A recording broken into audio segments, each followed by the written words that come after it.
Thanks so much for coming on the program. Appreciate it. Am I overstating how important this is? Thanks for the opportunity. My short answer is no, I don't think you are at all. I think America has democratic principles at stake in Taiwan and core national and economic security interests. Democratic principles, what do I mean by that? I think when you have an authoritarian bully trying to squelch freedom or end freedom, that America is and should be interested. Our core democratic principles are at stake, whether that's in Ukraine or Taiwan.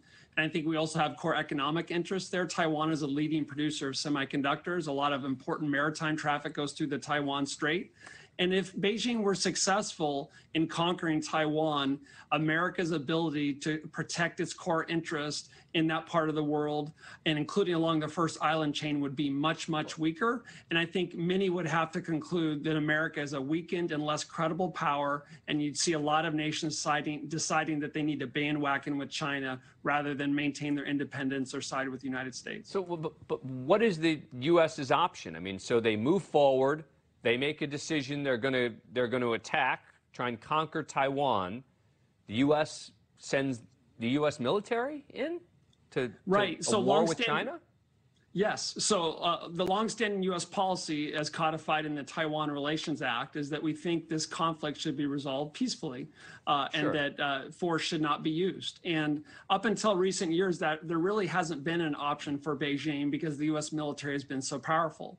But over time, the U.S. military balance has eroded. We don't have the supremacy that we used to have. In two successive reports to Congress, Indo-Pacific Command, the top command in that region, reported to Congress that the balance of power is eroded. And so the reason why Beijing does not control Taiwan today, in short, is American military power. And that balance of power is eroded. And so they can start to contemplate achieving their political objectives for force. And so if Beijing believes that either we can't or we won't intervene, then they're more likely to do it. But you're exactly right. If our deterrence is weak and they roll the dice in Taiwan the way Putin rolled them in Ukraine, then we would have a choice. If we intervene, we're at war with China. That's a big deal, no doubt. If we don't intervene, then 23 million people in Taiwan lose their freedom, and American prestige and credibility, I would say, hits an all-time low since the 20th century. Well, it's obviously a lose-lose, but it seems to me it may be more than just a big deal, right? I mean, we're talking about